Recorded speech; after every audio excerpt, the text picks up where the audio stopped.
और बच्चों कैसे हो आप सब? आगे सभी तो प्लीज अपनी अपनी सीट फिक्स कर लें, ठीक है ना। अगले 20 मिनट तक अपन को अच्छे से इसी पे फोकस करना है बेटा। हाँ, ऑनलाइन वालों को भी मेरा नमस्कार, राधे राधे। कैसे हो आप सब? आई होप कि आप सब अच्छे होंगे। तो एग्रो साइंस क्लासेस के इस यूट्यूब चैनल पे आपका स्वागत है। तो बेटा जी, अपन लास्ट क्लास में डिस्कस किया था कि अपन जो जेड 2026 का जो भी केमिस्ट्री का सिलेबस है, उस केमिस्ट्री सिलेबस में कंप्लीट अपन थ्योरी डिस्कस करेंगे।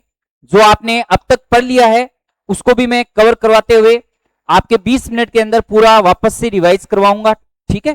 तो थोड़ा सा आप इस पे फोकस करना। अब एटॉमिक स्ट्रक्चर है तो उसको पढ़ने के बहुत सारे सोर्स होते हैं बेटा, लेकिन मैं आपको उस चैप्टर के जो भी क्वेश्चन आते हैं, किस प्रकार से आते हैं, कैसे करना है अपन को, उन सब चीजों को डायरेक्ट आप कैसे कर सकते हैं, वो आपको मैं तरीका बता रहा हूं, ठीक है।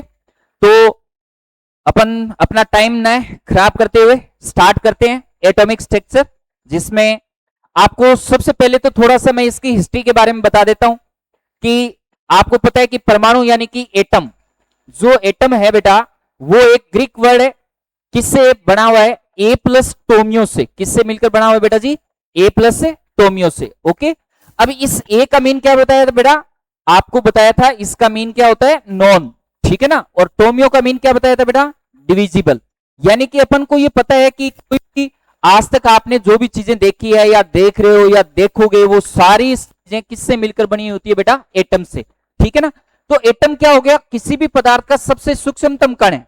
ये कब बताया था? ये 18th सेंचुरी में बताया था। और 18th सेंचुरी में किसने बताया था? तो बेटा आपको पता होना चाहिए, इसकी जो डिस्कवरी है वो किसने की थी बेटा? जॉन डाल्टन ने। किसने की थी? जॉन डाल्टन ने, ठीक है ना। और इसमें अगर अपन बात करें कि इसका जो वर्ड है वो किसने दिया था, तो वर्ड आपको पता होना चाहिए बेटा, ओस्टवाल्ड ने बताया था। किसने बताया था इसका वर्ड? ओस्टवाल्ड ने। यानी कि जो शब्द है, वर्ड गिवन बाई ओस्टवाल्ड, और डिस्कवरी गिवन बाई किससे? जॉन डाल्टन, ठीक है ना। अब आपको ये पता होना चाहिए कि एटम के बारे में ये सारी चीजें 18th सेंचुरी में बताई थी, लेकिन 18th सेंचुरी के बाद में अभी जो प्रेजेंट टाइम में है वो 21 सेंचुरी है। और उस 21 में अपन क्या करते हैं कि एटम को क्या कर लिया गया है? डिवाइड कर दिया गया है बेटा, ठीक है ना। अभी अपन आधुनिक जो केमिस्ट्री पढ़ रहे हैं, मॉडर्न केमिस्ट्री में पढ़ रहे हैं, उसमें ये कहा जा रहा है कि एटम खुद कुछ सब एटॉमिक पार्टिकल से मिलकर बना हुआ है। अब वो सब एटॉमिक पार्टिकल कौन कौन से हैं? तो आपको पता है बेटा कि ये लगभग 35, ठीक है ना, 34 to 35 सब एटॉमिक पार्टिकल के अंदर इसको क्या कर लिया गया बेटा? डिवाइड कर लिया गया है। अपर्माणुय कण, ठीक है ना, लगभग 35 अपर्माणुय कणों से मिलकर बना हुआ है। तो अब वो कौन कौन से, किस प्रकार से इसको किया गया है, तो आप देखें। सबसे पहले आपको ये पता होना चाहिए कि जो एटम है बेटा, उस एटम को डिवाइड कर लिया गया। और ये किस में किया गया बेटा? तो ये सब एटॉमिक पार्टिकल, ठीक है ना, सब एटॉमिक पार्टिकल में। और सब एटॉमिक पार्टिकल दो टाइप से डिवाइड किए गए हैं। एक तो कौन सा बेटा? एक तो है आपका फंडामेंटल पार्टिकल, ठीक है ना, फंडामेंटल। हाँ जी बेटा जी, ये आप जो बोल रहे हो वो सही है, ठीक है ना, फंडामेंटल पार्टिकल। ओके, और फंडामेंटल पार्टिकल यानी कि मौलिक कण। तो जो भी सब एटॉमिक पार्टिकल है उसको दो पार्ट में डिवाइड कर लिया गया। फर्दर इसको क्लासिफाई किया गया किस किस में? फंडामेंटल और नॉन फंडामेंटल, ठीक है। अब आपको ये पता होना चाहिए बेटा कि फंडामेंटल और नॉन फंडामेंटल में कौन कौन से पार्टिकल आते हैं। तो आपको ये ध्यान रखना है कि इसमें 3 पार्टिकल तो किस में आते हैं? फंडामेंटल में। और बाकी जो रिमेनिंग है वो किस में आते हैं? नॉन फंडामेंटल में। अब ये जो फंडामेंटल में है वो कौन कौन से हैं बेटा जी? वो है इलेक्ट्रॉन, आपका प्रोटॉन और फिर आपके न्यूट्रॉन, ठीक है ना। तो इस तरीके से अपन इसको फंडामेंटल पार्टिकल और नॉन फंडामेंटल पार्टिकल में लगभग कितने हो गए? अप्रोक्स 31। और 31 में जैसे आपको पता होना चाहिए बेटा क्या है इसमें? मेसोन है। उसके अलावा और क्या हो सकता है बेटा? न्यूट्रिनो हो सकता है, ठीक है ना। इसके अलावा एंटी प्रोटॉन भी हो सकता है बेटा जी, एंटी प्रोटॉन, वेरी गुड, ठीक है। और फिर क्या है? पॉजिट्रॉन। तो इस तरीके से ये लगभग कितने हो गए बेटा? 31 टाइप के। तो सब एटॉमिक पार्टिकल में इसको डिवाइड कर लिया गया अपर्माणुय कणों में। अब वो अपन एक एक करके इसके बारे में भी अपन को पढ़ना पड़ेगा। इलेक्ट्रॉन, प्रोटॉन, न्यूट्रॉन, ऐसे मेसोन, न्यूट्रिनो, इलेक्ट्रॉन, पॉजिट्रॉन, इसकी डिस्कवरी क्या किसने की, इसका चार्ज कितना है, इसका मास कितना है, ये सारी चीजें आपको पढ़ना है, ठीक है। तो अपन सबसे पहले पढ़ते हैं कौन से? कंपोजिशन ऑफ एटम यानी कि सबसे पहले इलेक्ट्रॉन के बारे में, ठीक है। तो इलेक्ट्रॉन आपको पता है कि इलेक्ट्रॉन को अपन किससे शो करते हैं, ई से शो करते हैं। इस पे -1 इसका क्या होता है बेटा, चार्ज होता है, ठीक है ना। तो इलेक्ट्रॉन क्या है, एक ऋणावेशित कण है, नेगेटिव पार्टिकल है ये, और नेगेटिव पार्टिकल है। इसकी खोज यानी कि डिस्कवरी किसने की थी बेटा, जे थॉमसन ने की थी। और किससे की थी, तो आपको पता होना चाहिए कि कैथोड किरणों, यानी कि इसका जो संगठन है वो कैथोड रेज है, ठीक है ना, कैथोड रेज। और कैथोड किरणों की खोज विलियम क्रूक्स और जे थॉमसन ने विसर्जन नलिका का उपयोग करके की। अब विसर्जन नलिका क्या होती है बेटा, ये कांच की एक ट्यूब होती है, उसके अंदर निर्वात होता है, यानी कि उसमें जो भी वायु है उसको बाहर, उसमें कैथोड और एनोड यूज करते हैं। फिर उसमें बैटरी को उसमें कनेक्ट करते हैं।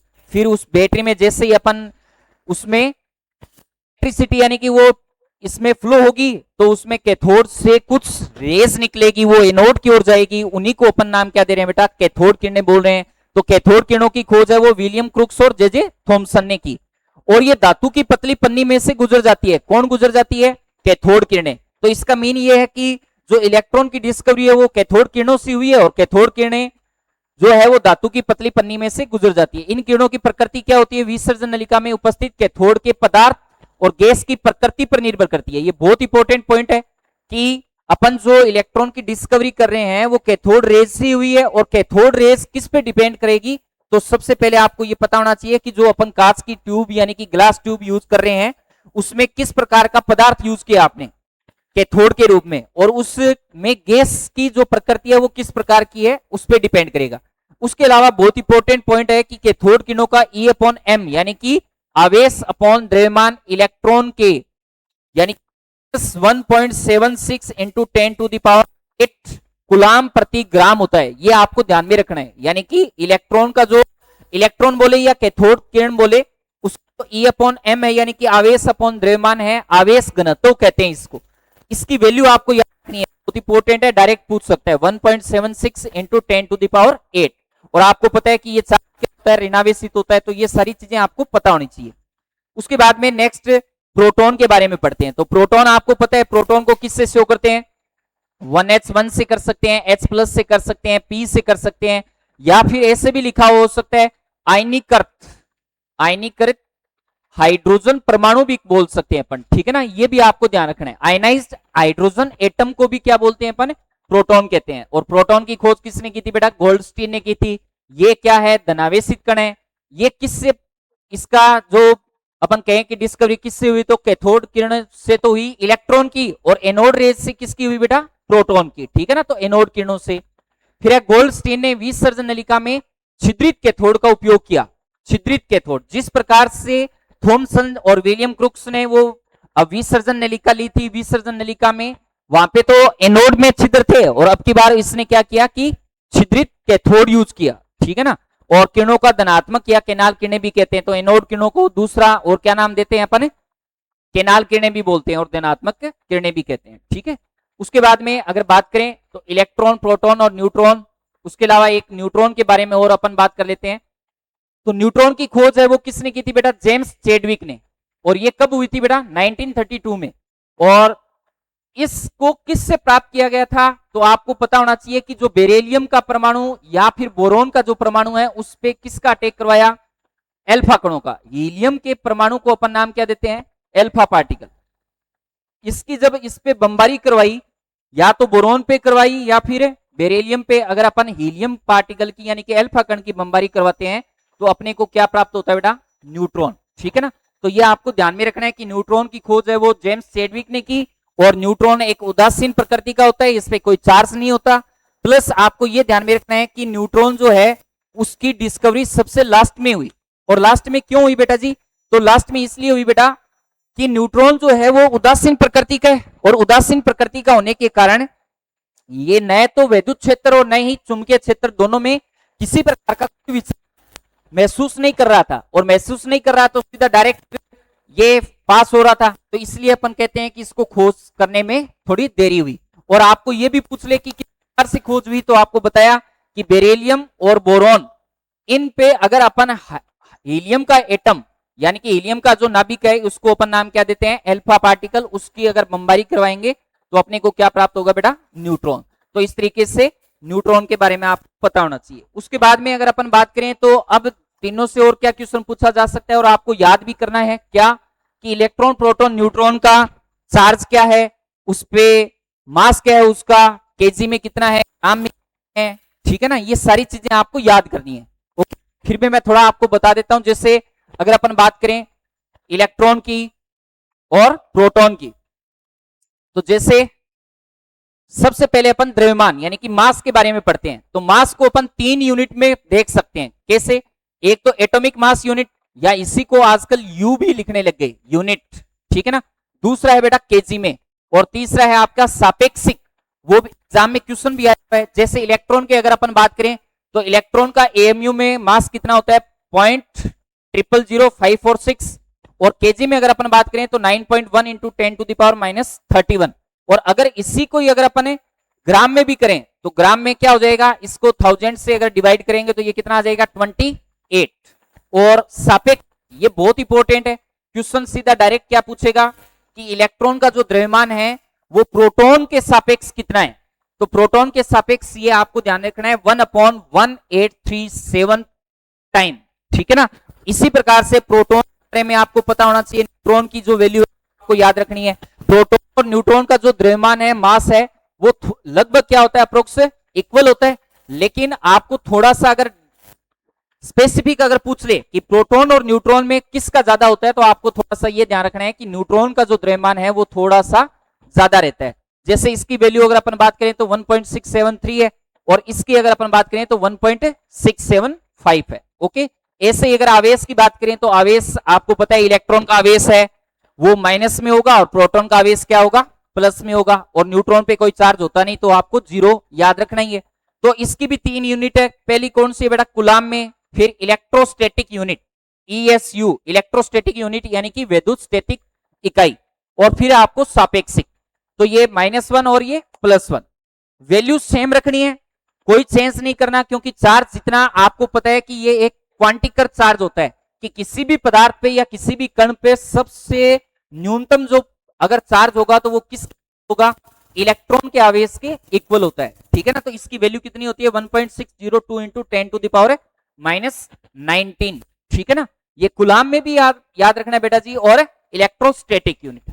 हाँ, नहीं आप सही बोल रहे हो, ये हाँ इसी तरीके से आपको याद रखना है। ये तीनों आपको वैल्यू अगर पूछेगा, आपको चार्ज पूछेगा, तो आपको पहले बताएगा कि कूलाम में कितना होगा, इलेक्ट्रोस्टैटिक यूनिट में कितना होगा, या फिर सापेक्षिक। तो जो भी आपको पूछा जाएगा बेटा वो आपको स्पेसिफिक दिया जाएगा, ठीक है ना। वैल्यू आपको तीनों याद रखनी है।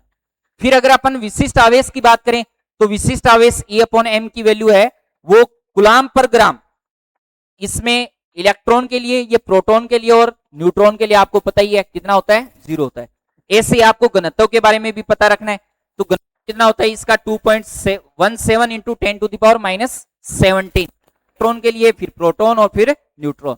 तो थोड़ा सा ये आपको लर्न बेस है, ये आपको याद रखना है बेटा, ठीक है। नेक्स्ट अगर अपन बात करें तो आपको मैंने बताया था क्या कि मौलिक के साथ क्या होता है, अमौलिक कण भी होता है, नॉन फंडामेंटल पार्टिकल, जिसमें आपको पॉजिट्रॉन, न्यूट्रिनो, एंटीप्रोटॉन, और एक अपन किसके बारे में, मेसोन के बारे में भी पढ़ सकते हैं, ठीक है ना। मेसोन, आपको एक तो ये पार्टिकल ध्यान में रखने हैं, और दूसरा आपको ये याद रहे, ठीक है, नहीं रहे कोई दिक्कत नहीं, लेकिन आपको खोजकर्ता आपको ध्यान में रखना है, ठीक है ना। मेसोन के लिए खोजकर्ता आपको याद रखना है युकावा, ठीक है ना, युकावा ने खोज की थी, ठीक है।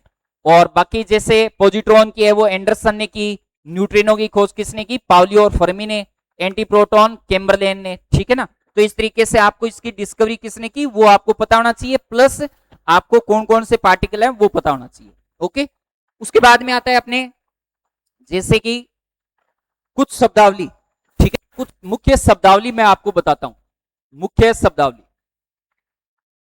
हाँ बेटा जी, वेरी गुड। मुख्य शब्दावली में सबसे पहले जो आपने बताया, सही बताया कि लास्ट ईयर भी इससे क्वेश्चन आया था। क्वेश्चन क्या आया था कि परमाणु क्रमांक की खोज किसने की थी, या परमाणु क्रमांक से संबंधित वैज्ञानिक कौन है, तो आपने पढ़ रखा है। यानी कि मुख्य शब्दावली में सबसे पहले अपन को पढ़ना है क्या, परमाणु क्रमांक। परमाणु क्रमांक को किससे शो करते हैं बेटा, जेड से शो करते हैं। और ये जो जेड जो होता है ये जो जेड है इसके बारे में सबसे पहले किसने बताया था? मोजले नामक साइंटिस्ट ने बताया था। ठीक है ना, किसने बताया था बेटा? मोजले ने। और मोजले ने क्या किया? एक प्रयोग किया। प्रयोग क्या किया था कि उसने एक भारी धातु ली, भारी धातु पे उसने एक्स किरणों को गिराया और एक्स किरणों की जो आवृत्ति है, ठीक है ना, एक्स किरणों की जो आवृत्ति है उस आवृत्ति को देखा तो वो आवृत्ति और यानी कि फ्रीक्वेंसी परमाणु क्रमांक की क्या थी बेटा? डायरेक्टली प्रोपोर्शनल थी। ठीक है ना, और उसी को एक समीकरण रूप दिया। क्या दिया? कि रूट न्यू इक्वल ए जेड माइनस बी। तो आपको ये ध्यान में रखना है कि कोई भी जैसे मोजले समीकरण के बारे में पूछ ले या परमाणु क्रमांक की खोज किसने की, तो मोजले ने की। किस पर, किस किस के बीच में इसने रिलेशन किया, तो आपको पता होना चाहिए फ्रीक्वेंसी और परमाणु क्रमांक के बीच में। ठीक है, उसके बाद में आपको यह भी पूछा जा सकता है कि ये परमाणु क्रमांक है वो किसके इक्वल होता है, एटॉमिक नंबर जो है वो किसके इक्वल होता है। तो किसी भी एटम के अंदर जो प्रोटॉन के नंबर होते हैं वही क्या होते हैं बेटा? आपका एटॉमिक नंबर होता है। ठीक है ना, number of proton equal to atomic number. ठीक है, उसके बाद एक दूसरा और ध्यान में रखना है क्या? एक आपको ध्यान रखना है मास नंबर। ठीक है ना, द्रव्यमान संख्या।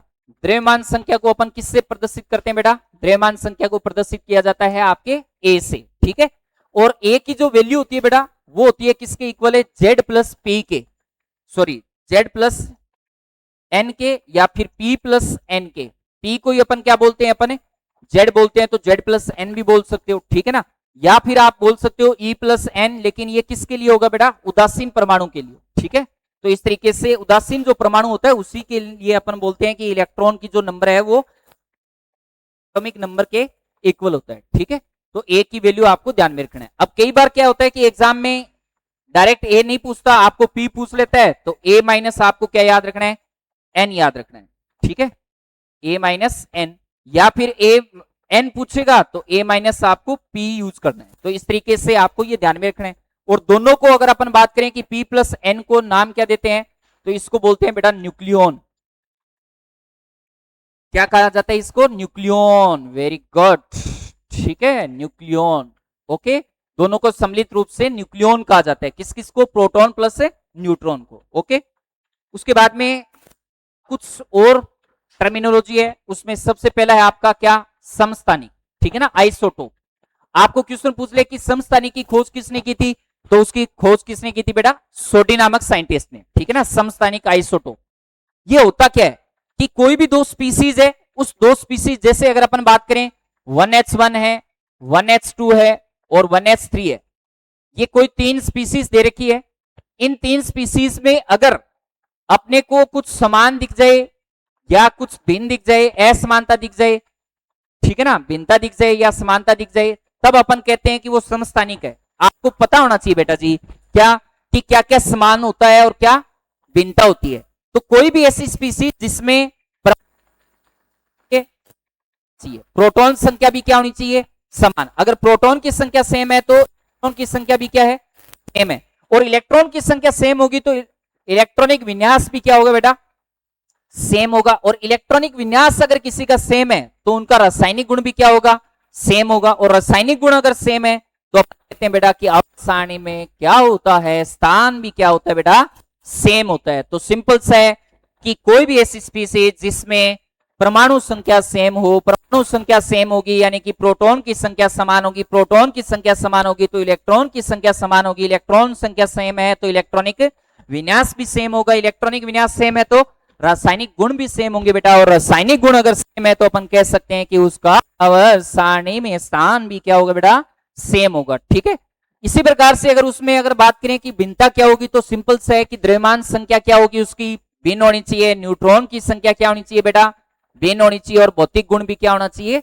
भिन्न होना चाहिए। तो सिंपल सा आपको यह भी ध्यान में रखना है कि द्रव्यमान संख्या को अपन ऐसे और क्या बोल सकते हैं? क्या बताओ आप? न्यूक्लियन। क्या बोल सकते हो? न्यूक्लियन। ठीक है ना, न्यूक्लियन की जो संख्या है वो आपकी क्या होनी चाहिए बेटा? सेम, भिन्न होनी चाहिए। तब अपन कह सकते हैं कि वो क्या होता है? समस्थानिक। अगर मैं आपको इसका अगला नेक्स्ट बढ़ाएं क्या? समबारी। तो समबारी के बारे में आपको पता होना चाहिए, वही ऐसा स्पीसीज जिसमें द्रव्यमान संख्या, न्यूक्लियन की संख्या तो क्या होनी चाहिए? समानता होनी चाहिए उनमें। और भिन्नता क्या होनी चाहिए? तो जो उसमें भिन्न था वो इसमें क्या होना चाहिए? समान, और जो उसमें समान था वो इसमें क्या हो जाएगा, भिन्न हो जाएगा। तो सिंपल से है, उसमें क्या भिन्न था, द्रव्यमान संख्या, तो इसमें क्या हो जाएगा, समान हो जाएगा। और वैसे ही उसमें जो समान था वो सारे सारे क्या हो जाएंगे, वापस से भिन्न हो जाएंगे। ठीक है ना। इस तरीके से बात करें अपन एग्जाम्पल की, तो उससे पहले एक और अपन देख लें, सम इलेक्ट्रॉनिक, बहुत इंपॉर्टेंट है। सम इलेक्ट्रॉनिक का मीन जिस इलेक्ट्रॉन की संख्या क्या होनी चाहिए, सेम होनी चाहिए। और जब इलेक्ट्रॉन की संख्या सेम होगी तो इलेक्ट्रॉनिक विन्यास भी क्या होगा, सेम होगा। लेकिन परमाणु संख्या और द्रव्यमान संख्या और त्रिज्याएं वो क्या होनी चाहिए बेटा, भिन्न होनी चाहिए। और ये क्या होना चाहिए, समान होना चाहिए। ठीक है ना, समानता, और इसमें क्या होनी चाहिए, ये भिन्नता। ठीक है, एग्जांपल बताता हूं आपको। जैसे कि अगर अपन बात करें इस समस्थानिक की, तो मैंने आपको अभी बताया कि 1s1, 1s2 और 1s3, इसको क्या बोलते हैं बेटा, प्रोटियम कहते हैं। इसको क्या कहते हैं, ड्यूटेरियम, और इसको क्या कहते हैं, ट्राइटियम। तो अगर अपन बात करें कि इसमें Z की वैल्यू क्या है, Z कितना है, P कितना है, E कितना है, A कितना है, N कितना है, तो Z की वैल्यू कितनी है, 1, इसमें भी 1, इसमें भी 1। उसके बाद में P की वैल्यू देखें तो P इसमें भी क्या होगा, 1 होगा, इसमें भी 1 और इसमें भी 1। इलेक्ट्रॉन भी 1 1 1, और A की वैल्यू इसमें कितनी है, 1 2 3। ओके, और न्यूट्रॉन कैसे कैलकुलेट करते हैं, A माइनस P, तो 1 माइनस 1 कितना हो गया, 0, 2 माइनस 1 1, और 3 माइनस 1 2। तो अपन कह सकते हैं कि जिसमें ये ZPE तो क्या हो गया, सेम, और ये क्या हो गया, भिन्न भिन्न, तो उसको क्या कहेंगे, समस्थानिक कहेंगे। ठीक है, ऐसे ही अगर अपन बात करें कि समबारी में, तो समबारी में एग्जांपल अपन जैसे देख सकते हैं कि जैसे 6C12 और 14 और 7 नाइट्रोजन 14। अब अगर अपन बात करें Z की वैल्यू, P की वैल्यू, E की वैल्यू, A की वैल्यू, तो Z कितना है, इसमें 6, इसमें 7 6 7 6 7, लेकिन आपको पता है इसका A और इसका A दोनों का क्या है बेटा, सेम है। तो अपन कह सकते हैं कि जिसमें A की वैल्यू सेम होगी और ZPE की क्या होगी, भिन्न भिन्न होगी, तो अपन कहेंगे कि वो क्या है, समबारी। तो सिंपल सा है, आपको ये पॉइंट पता होना चाहिए जिससे आप कैलकुलेट कर सकते हैं। नेक्स्ट अगर अपन बात करें बेटा, तो सम इलेक्ट्रॉनिक, जैसे अगर अपन बात करें कि अपने पास जैसे ऑक्सीजन है, फ्लोरीन है, नियोन है, या फिर सोडियम है। ठीक है ना, इस तरीके से अगर मैं इसके Z की बात करूं तो Z इसका कितना है, 8, इसका 9, इसका 10, इसका 11। इलेक्ट्रॉन की बात करें तो ये माइनस है, तो इसका मतलब 8 हुआ है, तो 8 प्लस 2। इसकी बात करें तो 9 प्लस 1, इसमें 10 और इसमें 11 माइनस 1। तो सभी की अगर अपन बात करें तो कितने इलेक्ट्रॉन आ रहे हैं, 10 इलेक्ट्रॉन आ रहे हैं। इसका मतलब ये सारे के सारे क्या हैं, सम इलेक्ट्रॉनिक। क्या है बेटा, ये सम इलेक्ट्रॉनिक। ठीक है, उसके बाद में अगर नेक्स्ट बात करें तो एक वैद्युत चुंबकीय तरंगे आती है, इलेक्ट्रोमैग्नेटिक रेडिएशन। तो वो आपको नाम भी याद रखने हैं कि इलेक्ट्रोमैग्नेटिक रेडिएशन कौन कौन से हैं, तो रेडियो तरंगे, माइक्रो तरंगे, अवरक्त तरंगे, दर्शय तरंगे, पराबैंगनी, एक्स रेस, ठीक है ना, और फिर गामा रेस, और एक क्या होती है, कॉस्मिक रेस। अगर अब मैं इसमें आपको क्या याद करना है वो अगर बताऊं तो इसमें आपको सिंपल सा ये ध्यान में रखना है बेटा कि अगर अपन कॉस्मिक रेज से अगर ऊपर की ओर जाएंगे तो लेमडा की वैल्यू क्या होगी, बढ़ेगी। यानी कि इस कॉस्मिक रेज की जो वैल्यू है लेमडा की वो क्या होती है, 0 होती है। कितनी होती है, 0। तो आपसे ये पूछ ले कि सबसे कम लेमडा किसकी है, तो कॉस्मिक रेज की। सबसे ज्यादा किसकी है, तो रेडियो तरंगे की। ठीक है, अगर अपन लेमडा के साथ इसको अगर कंपेयर करें तो ऊपर से नीचे जाने पर एनर्जी जो होती है वो क्या होगी, बढ़ेगी। तो ये चीज को ध्यान में रखनी है। आपको पूछ लेगा कि कोई भी 4 रेडिएशन दे देगा और उस रेडिएशन में आपको पूछेगा कि इसमें ई की वैल्यू बताओ या लेमडा की वैल्यू, क्रम बताना है। तो ई की वैल्यू जो है वो रेडियो तरंगे से नीचे जाने पर क्या होगी, बढ़ेगी, और जो लेमडा है वो क्या होगा, नीचे से ऊपर की ओर जाने पर क्या होगा, बढ़ेगा। तो ये दोनों आपको क्रम ध्यान में रखने। फिर आता है अपने नाभिक के गुण। तो सिंपल सा बेटा, नाभिक की खोज किसने की थी, रदरफोर्ड ने। अगर आपसे पूछ ले कि नाभिक की खोज किसने की है तो रदरफोर्ड ने। ठीक है, अब इस रदरफोर्ड ने क्या बताया नाभिक के बारे में कि नाभिक एक छोटा, भारी और परमाणु का धनावेशित भाग है और परमाणु के केंद्र में स्थित होता है। कहां पे स्थित होता है, ये परमाणु के केंद्र में स्थित होता है। उसके बाद में अगर अपन बात करें कि जैसे नेक्स्ट, परमाणु का कुल धनावेश वह लगभग समस्त द्रव्यमान परमाणु के केंद्र में एक अति सूक्ष्म भाग में क्या रहता है, संचित रहता है। जैसे कि आपको पता है कि कोई भी परमाणु है उसमें क्या होता है, नाभिक होता है, नाभिक के चारों ओर क्या होते हैं बेटा, कोष होता है, और नाभिक जो होता है वो धनावेशित होता है, सेंटर में उपस्थित होता है। और इस परमाणु का जितना भी ज्यादातर जो द्रव्यमान है वो कहां पे केंद्रित रहता है, नाभिक में ही केंद्रित रहता है। और नाभिक के अंदर क्या पाए जाते हैं बेटा, प्रोटॉन और न्यूट्रॉन पाए जाते हैं। और प्रोटॉन पे धनावेश होता है, न्यूट्रॉन पे जीरो चार्ज होता है। ये सब आपने पढ़ रखा है, ठीक है ना। वही अपन को थोड़ा सा रिपीट करना है कि नाभिक में न्यूट्रॉन और प्रोटॉन उपस्थित होते हैं, इसलिए इन कणों को संगठन को क्या कहा जाता है, न्यूक्लियॉन कहा जाता है, ठीक है ना। और नाभिक का आकार फर्मी में मापते हैं, बहुत इंपॉर्टेंट है, एग्जाम में क्वेश्चन पुटअप हुआ है क्या कि नाभिक की जो त्रिज्या है वो किस में मापी जाती है, तो फर्मी में मापते हैं। और एक फर्मी बराबर कितना होता है, 10⁻⁻13 सेंटीमीटर। अब बहुत इंपॉर्टेंट क्वेश्चन है, लास्ट ईयर से पहले भी ये क्वेश्चन आया हुआ है क्या, कि नाभिक की जो त्रिज्या होती है वो किससे कैलकुलेट करते हैं, तो आपको ध्यान में रखना है 1.4 × 10⁻13 A1/3।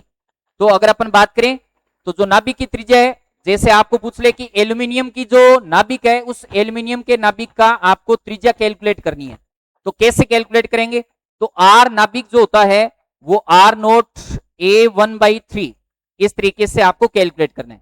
और अगर इस R0 की वैल्यू अगर अपन बात करें तो ये कितनी है, 1.4 × 10⁻13।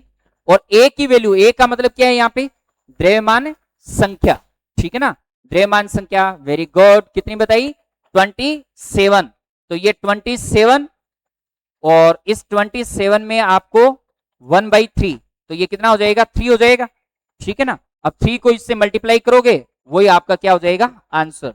ओके, तो इस तरीके से आपको कैलकुलेट करना है कि किसी भी नाभिक की त्रिज्या R होता है R0 A1/3 या R0 × A1/3, इस तरीके से आप कैलकुलेट कर सकते हैं। फिर आता है अपना क्या, बोर का परमाणु मॉडल, ठीक है ना। बोर का परमाणु मॉडल बहुत इंपॉर्टेंट है, क्या क्या इसने पॉइंट दिए थे वो आपको ध्यान में रहना चाहिए। तो सबसे पहला आपको यह पता होना चाहिए कि बोर से पहले कौन कौन से साइंटिस्ट आए थे, तो थॉमसन आया था, उसके बाद में रदरफोर्ड आया था। उनकी जो भी कमियां थी उसको दूर करते हुए किसने बताया, बोर ने बताया, बोर का एटॉमिक मॉडल, ठीक है ना।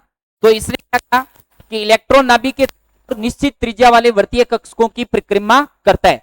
तो जैसे ये नाभिक है, नाभिक के चारों ओर जो कोष होते हैं, और ये कोष जो है वो वर्तीय है, यानी कि वर्ताकार कोष होते हैं, और इसी में इलेक्ट्रॉन है बेटा वो क्या करते हैं, चक्कर लगाते हैं। इलेक्ट्रॉन क्या करते हैं बेटा, चक्कर लगाते हैं, ठीक है ना, यही बताया इसने। उसके बाद में एक और क्या बताया कि ये जो इलेक्ट्रॉन वर्ताकार पथ में गति तो करेगा, लेकिन केवल उन्हीं वर्ताकार पथ में गति करेगा जिसके कोणीय संवेग का जो मान है, यानी कि mvr जो है वो किसके इक्वल होता है, NH/2π का गुणज, किसके इक्वल होना चाहिए, NH/2π का गुणज होना चाहिए, ठीक है ना। फिर दूसरा पॉइंट क्या बताया कि जब इलेक्ट्रॉन वर्तीय कक्षकों में घूमता है तो वह ना तो ऊर्जा उत्सर्जित करता है और ना ही ऊर्जा खोता है। ऐसे कक्षकों को स्थिर कक्षक कहते हैं। जैसे कि यह नाभिक है, नाभिक के चारों ओर ये क्या है, आपका कोष है, और कोष में इलेक्ट्रॉन क्या कर रहे हैं बेटा, गति कर रहे हैं।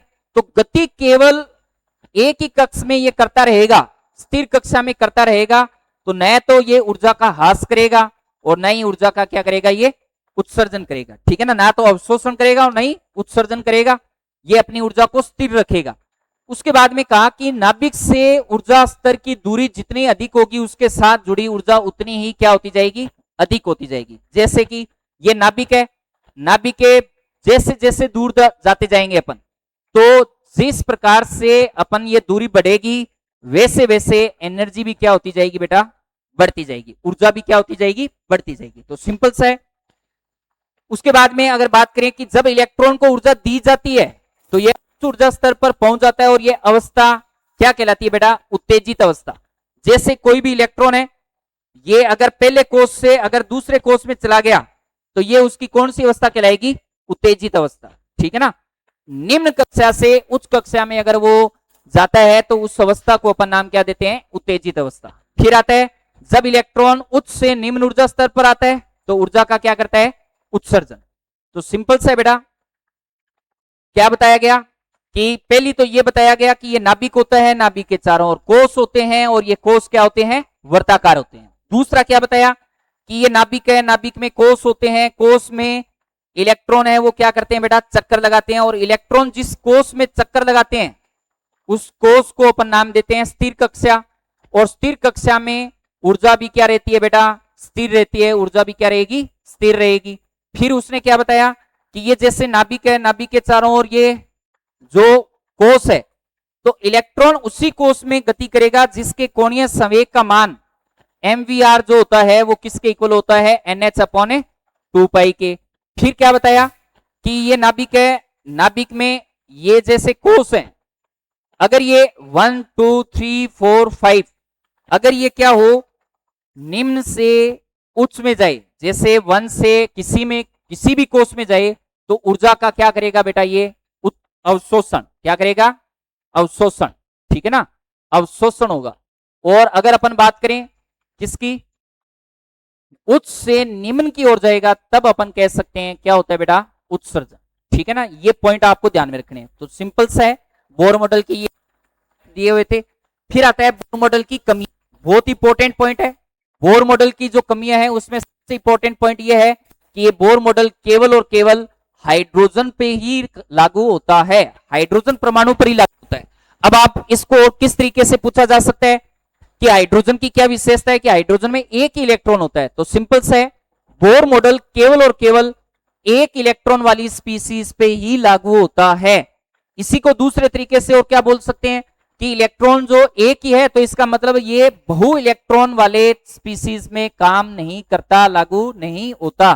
तो अपन ये कह सकते हैं कि यह मॉडल एक से अधिक इलेक्ट्रॉन वाले तत्वों की व्याख्या नहीं कर सकता, केवल एक इलेक्ट्रॉन स्पीसीज की व्याख्या कर सकता है। मतलब हाइड्रोजन और हाइड्रोजन के अलावा वो सभी आयन जिनमें केवल और केवल क्या होता है बेटा, एक ही इलेक्ट्रॉन होता है, उसी पे ही लागू होता है। तो ये बोर का परमाणु मॉडल है। उसके बाद में अगर अपन बात करें तो नेक्स्ट जो पार्ट है वो है किसका, हाइड्रोजन स्पेक्ट्रम का। किसका है बेटा, हाइड्रोजन स्पेक्ट्रम, ठीक है ना। हाइड्रोजन स्पेक्ट्रम में आपको क्या करना है कि जैसे कि आपको पता कोई भी नाभिक होता है, उस नाभिक में, नाभिक के चारों ओर क्या होती है, वृत्ताकार कक्षा होती है।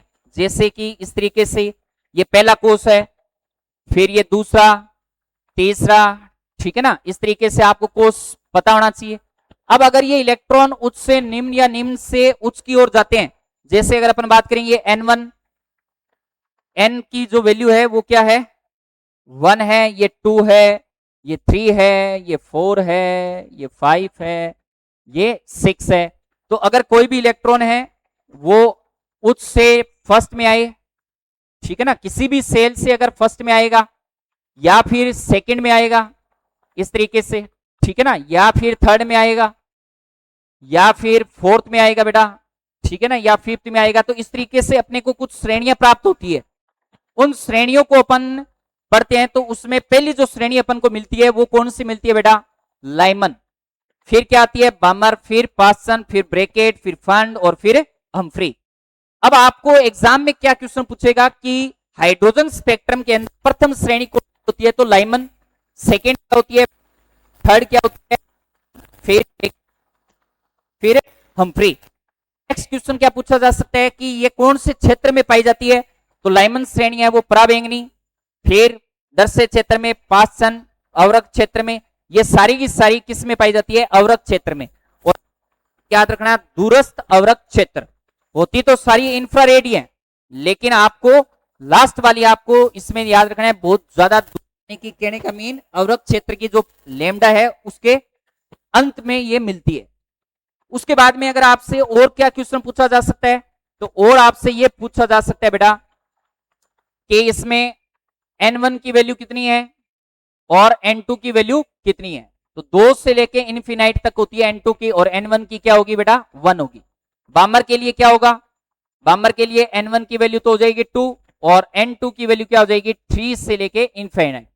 और पासन के लिए अगर अपन बात करें तो पासन में n1 की वैल्यू क्या हो जाएगी 3 और n2 की वैल्यू क्या हो जाएगी 4 टू इनफिनाइट, फिर n1 की वैल्यू 4, फिर n2 की वैल्यू 5 टू इनफिनाइट। तो इस तरीके से आपको थोड़ा सा इसमें ध्यान रखना है। उसके बाद में नेक्स्ट जो अपन डिस्कशन करेंगे वो ये करेंगे कि जो बोर मॉडल है इस बोर मॉडल का जो अनुप्रयोग है, अनुप्रयोग में कि उसकी त्रिज्या क्या है, ऊर्जा क्या है, वेग क्या है, उसके बारे में भी अपन डिस्कस करेंगे। ठीक है, तो ये लगभग 20 से 25 मिनट की क्लास है। आपको पूरा मैंने जो भी आपका सिलेबस था, उस सिलेबस के अंदर जो भी टॉपिक थे वो सारे मैंने बता दिए हैं इसमें, कि किस किस तरीके से आपको इसमें आपको कंप्लीट करना है। पूरी थ्योरी आपने जो पढ़ रखी है वो सारी मैंने इसमें बताई है। और इस चैप्टर लास्ट में अपन आप क्या करेंगे, इसमें अब एक पार्ट और जिसके अंदर क्वांटम नंबर वगैरह भी पढ़ेंगे अपन, ठीक है ना, उसका भी पार्ट जो नेक्स्ट डे है उसमें लेके आएंगे। और इसके जितने भी एमसीक्यू हैं, पीवाईक्यू हैं, उसकी सीरीज भी इसी के साथ आपको मिलेगी। तो 20 जो क्वेश्चन है उसको भी आपको इसमें सोल्व करना है कि किस प्रकार से जो अपन ने पढ़ा उसमें क्वेश्चन है पुटअप होते हैं। बाकी का अपन नेक्स्ट क्लास में पढ़ेंगे। क्यों, ओके।